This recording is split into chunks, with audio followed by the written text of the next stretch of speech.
Buenas a todos. En el vídeo de hoy te voy a explicar cómo está la infraestructura montada con todos los servicios que ves aquí de AWS, Cloudflare, GitHub, Stripe, precisamente que utilizo a la hora de venderte mi plantilla de Spring Boot, cómo ha sido un éxito completo dado que no ha habido ningún fallo con todos los pagos, y también te voy a explicar por qué lo he hecho de esta manera, qué alternativas hay, cuándo te viene mejor o peor y que lo entiendas todo al detalle.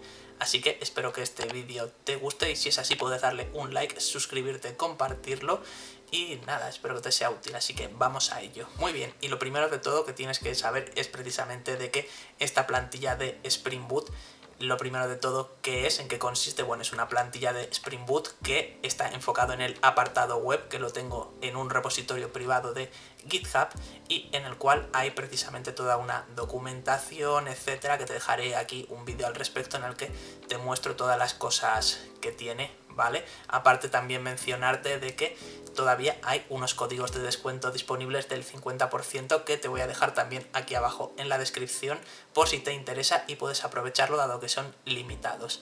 Entonces, habiéndote mencionado ya en qué consiste toda esta plantilla de Spring Boot y también mencionarte de que hay una versión community por si tienes dudas de cómo está montado y demás, que es una versión más limitada, pero si te interesa puedes ir a verla. Yo también te dejaré el link en la descripción. Y ahora sí que sí, pasamos precisamente a lo que viene siendo ya de cómo funciona todo de mi plantilla.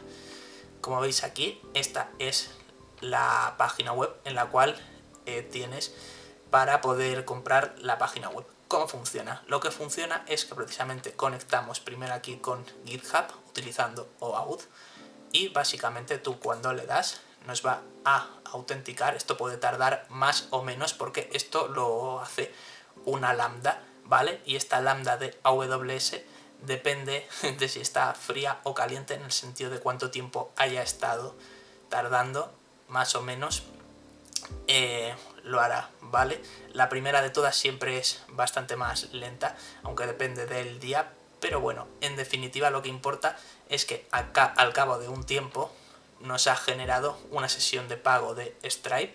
Aquí es precisamente donde se añadiría el código de promoción que tenéis puesto abajo, ¿vale?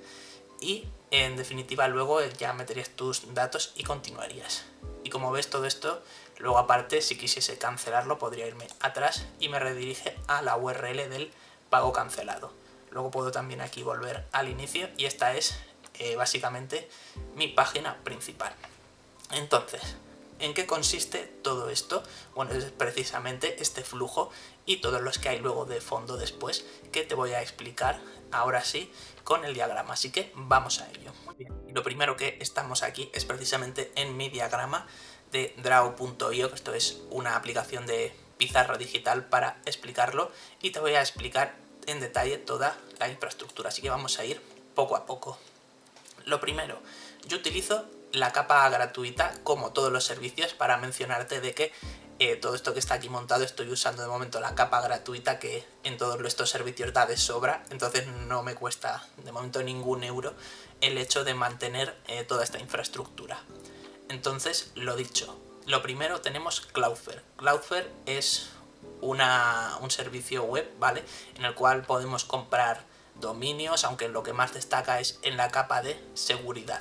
Pero bueno, en este caso yo lo que lo tengo únicamente es precisamente para tener el dominio web de davincicoder.dev, ¿vale? Que es este aquí, y en el cual vamos a manejar las DNS, ¿vale? Que esto lo veremos ahora porque precisamente las DNS, en lo que consiste el Domain Name System, es que cuando vosotros vais a la URL, esa que os había mostrado en pantalla, pues os redirige a mi contenido, ¿vale? Y para eso es en lo que tenemos diferentes cosas, que ahora lo vais a ir viendo en detalle, porque es CloudFront, un servicio de AWS en el cual entra en juego para mostrarnos todo esto. Entonces, hasta que lleguemos a CloudFront, ¿qué otra cosa tenemos que tener?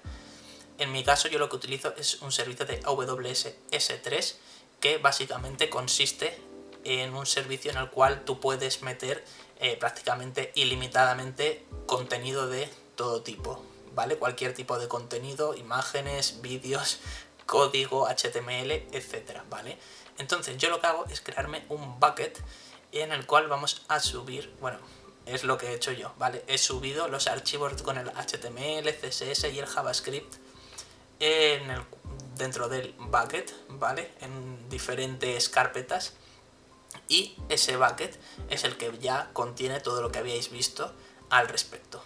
Entonces, una vez que ya está todo el contenido subido a un bucket, no lo podemos exponer públicamente porque eso sería peligroso y poco eficiente, ¿vale? Aquí hay diferentes maneras de hacerlo. Una es el OAC, Origin Access Credential, ¿vale? Y esa es una manera, por ejemplo, de hacerlo, aunque hay otras como exponerlo por vía HTTP y demás. Entonces, lo que hacemos ahora es precisamente utilizar un servicio que es esta capa intermedia, que es el servicio de CloudFront.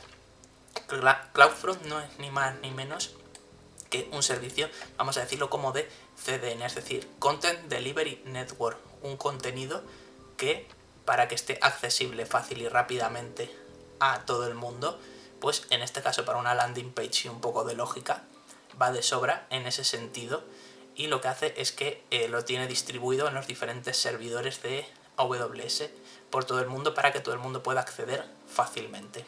Entonces, ¿qué necesita? Bueno, CloudFront, una vez que ya estamos dentro, nos creamos una distribución concreta para nuestro servicio.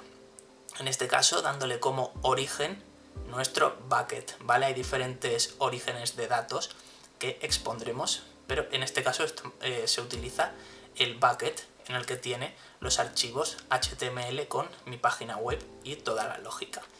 Luego, aparte, para que precisamente CloudFront, que es como una capa intermedia, pueda utilizar tanto HTTPS como tener un dominio propio, es donde entra aquí en juego AWS Certified Manager, ¿vale? Si no me equivoco, que al final lo que hace es que tú tienes que validar que ese dominio es tuyo, y lo que se suele hacer es subir unos registros en los DNS de tipo TXT, juraría que era, pero en definitiva unos archivos temporales para que AWS certifique que efectivamente este dominio es tuyo, lo dé por bueno y lo utilices, ¿vale? Entonces, una vez que ya tienes todos los DNS preparados, estás apuntando con los registros del DNS a tu distribución de CloudFront para que tenga todos los permisos, y ya puedes acceder correctamente a los archivos de tu bucket. Es cuando se expone ahora sí a la web, que en este caso sería toda mi web, desde la landing page a todo el resto de páginas que tenemos, ¿vale? Lo bueno también que tiene CloudFront es que está pensado precisamente para este contenido, y él tiene su propio caché, que ese caché lo que hace es precisamente que tú, para que accedes una vez a obtener el contenido, y él ya lo tiene en caché, entonces no tiene que estar volviendo a darle una petición al bucket para obtener ese HTML y CSS, sino que CloudFront ya tiene un caché interno, y que todo esto, como en casi todos los servicios de AWS, son autogestionados, y tú ya no tienes que preocuparte por eso, y va a estar tirando del caché todo el rato. No obstante, si subes nuevos cambios, tienes que invalidar ese caché que tiene CloudFront para que la gente pueda ver los nuevos cambios, ¿vale? Eso sería lo principal. Entonces, una vez que ya tenemos nuestra landing page, vamos a ir viendo el servicio que hay una vez que accedemos precisamente a la URL, la página de las plantillas. Aquí hay diferentes flujos, ¿vale? Entonces, vamos a ir viéndolos poco a poco. Lo primero que vamos a necesitar es precisamente desde, en este caso, mi cuenta de GitHub, hay que generarnos una aplicación de tipo OAuth, ¿vale? ¿Qué es OAuth? Es Open Authentication. Es lo típico que habréis visto alguna vez, el botón de iniciar sesión con Google, iniciar sesión con, con Facebook, etcétera, ¿vale? Al final es una manera de crearte un servicio de una aplicación en el cual lo único que haces es obtener unos permisos, bueno, una información limitada procedente de otra aplicación, que en este caso es GitHub. ¿Y por qué lo hice así? Porque precisamente una alternativa que podría haber hecho mucho más cutre pero que no hubiese sido la mejor idea, es que la gente hubiese puesto en un campo, por ejemplo, personalizado de Stripe para los pagos, su usuario de GitHub. Claro, eso tiene un problema. El problema es que la gente puede equivocarse y como se equivoque poniéndolo y luego haga el pago, no se le da el acceso correcto. Entonces tendríamos un problema. Por eso la mejor manera era utilizar OAuth, aquí en este caso, porque así nos aseguramos mediante código de que el usuario activamente ha seleccionado la cuenta de GitHub en la cual quiera que se le dé ese permiso, ¿vale? Y eso es lo primero que haremos. Cuando le damos, eso te redirige a una URL concreta en la cual se te pide la primera vez el hecho de que le des permiso a esta aplicación de OAuth que yo he creado, que se llama Spring Boot Template, juraría, y que me das una serie de permisos de lectura, ¿vale? Solamente para saber, en este caso me interesa tu nombre de GitHub. Entonces con eso lo que hacemos es volver de nuevo con un token OAuth de usuario. Entonces una vez que tenemos ese token, ya lo que hacemos es donde entra en juego nuestro servicio de AWS Lambda, ¿vale? El servicio de AWS Lambda, y porque es precisamente serverless todo esto, es decir, que no hay un servidor activo 24/7, sino que hay funciones que se ejecutan en la demanda, ¿vale? En el momento, es precisamente porque sale mucho más a cuenta para un servicio que lo usa puntualmente alguna persona el hecho de poder tirar para un par de funciones al respecto. ¿Y qué es lo que hace? Bueno, lo que hacemos es precisamente enviarle una petición a esa lambda, ¿vale? Que en este caso lo que haremos será crear la sesión de pago de Stripe y le meteremos con los datos extra, ¿vale? Que este usuario concreto tiene tal el nombre de GitHub, ¿vale? El nombre de usuario de GitHub. Por ejemplo, en mi caso es David Dam, ¿vale? En GitHub, pues ese es el nombre de la cuenta a la cual habrá que darle luego permisos, ¿vale? Eso queda grabado en la sesión de pago de Stripe, ¿vale? Un checkout session. Entonces creamos esa sesión de pago con los datos de Stripe. Importante aquí, se puede hacer con diferentes tecnologías. Yo, para poder tenerlo todo más unificado, dado que la web al final es HTML, CSS y JavaScript, para tenerlo todo unificado lo que hice fue precisamente hacer que la lambda fuese con JavaScript utilizando Node.js, ¿vale? Así está todo en el mismo lenguaje que es JavaScript, y además Node.js lo que es que es bastante rápido a la hora de ejecutarse, sobre todo en las lambdas de código, dado que inicia técnicamente mucho más rápido y tarda mucho menos tiempo de ejecución al respecto, porque en este caso pensad que lo que estamos haciendo son simples peticiones HTTP, no es nada de código muy complejo. Entonces en estos casos hay que saber qué tecnología viene mejor o peor. El hecho de haber hecho la lambda con Java y Spring Boot, yo diría que es un overkill de manual, tardaría bastante más en levantarse, en procesar las cosas, porque pensad que esto es básicamente como una especie de servidor que está como apagado, medio intermitente, y que tiene que despertarse y ejecutar un código. La gracia es que tarde lo menos posible, porque además en lo que te cobran precisamente las lambdas es en el tiempo de ejecución que duran, así que cuanto menos tarde en ejecutarse, mucho mejor, ¿vale? Y aquí JavaScript está bien, Python es otra muy buena alternativa, pero bueno, en este caso para tener coherencia con el stack, pues con JavaScript está bastante bien. Entonces lo que hacemos ya con eso es precisamente, dado ese token de usuario, obtener el nombre del perfil de GitHub. En el caso de que cualquiera de estas cosas falle, mandamos un error y el frontend te da un mensaje de que no se ha podido hacer, ¿vale? No vamos a seguir adelante con una sesión de pago que está incompleta, obviamente eso generaría problemas. Entonces en el caso de que cualquier cosa falle, cortamos, y en el caso de que todo salga bien, vamos hacia adelante, y con esa sesión de pago es a la que hemos redirigido al usuario, ¿vale? Entonces, lo siguiente es precisamente cuando le redirigimos a la sesión de pago del checkout. Aquí puede haber precisamente dos opciones, que es en el caso de que la cancele porque no quiera seguir adelante, pues nos lleva a la página de cancelado que habíamos visto previamente en el ejemplo. Y en el caso de que la compre y todo vaya bien, le redirigimos a la página de gracias, en la cual pues se le dice gracias por comprarlo, recibirás un correo con el acceso y demás, etcétera, etcétera, ¿vale? Entonces, aquí técnicamente el proceso síncrono que teníamos ya ha terminado y ahora lo que se hace es con procesos asíncronos que se manejan por parte de Stripe para poder tener toda esta lógica de la manera más escalable y segura posible, que en este caso es escuchando los eventos que publica Stripe, bueno, que en este caso es con un webhook. Y aquí es donde entramos al respecto, ¿vale? Toda la parte que tiene que ver con Stripe.